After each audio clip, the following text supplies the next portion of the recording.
سلام علیکم دوستان عزیز، خدا کنه صحتمند باشین. به فامیل محترم باز هم خواستم یک آب سرد بگویم که دوای سرد کن به خاطر کفترکا با ماه سور و جوزا. من نظر گرفتیم که دمی گرمی میشه از استفاده کنه به خاطر گشت کفتر، به خاطر علقک زدن و به خاطر تقویتش همش کمک میکنه. دوستا وقتی که ما خواستیم این ویدیو رو نظر میگیریم، شما کوشش کنید که می اندازه مقدار که دیش یادآوری میشه اون رو بسیار جدی بگیرین که چی مقدار که ما اونجا یادآوری میکنیم شما اون رو جدی بگیرین.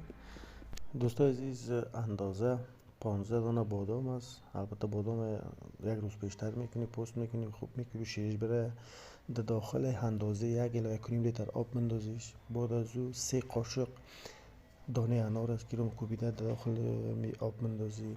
شیرین بویه به اندازه 1 دانه کلک شهادت است میکوبیش مندازیش در داخل می آب 1 لیتر. تخم گشنیش به اندازه نیم قاشق یا اون کوبیده میشه انداخته میشه در داخل می تخم چیز است که مرچ سفید به اندازه 15 دانه ایرم خوب میکوبی شیرش برای در داخل آب مندازیش.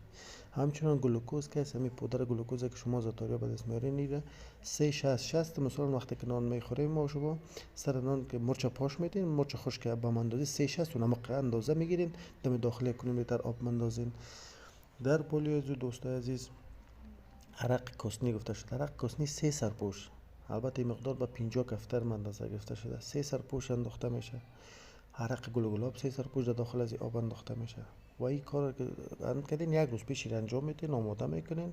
باز فردایش که میشه در حدود نیم گلاس اگر شیر گوی بگیرین بهتر، اگر شیر گوی نباشه میشه شیر به نظر شیر فریده شاید هم در افغانستان باشه اون یک ذره خوب بود.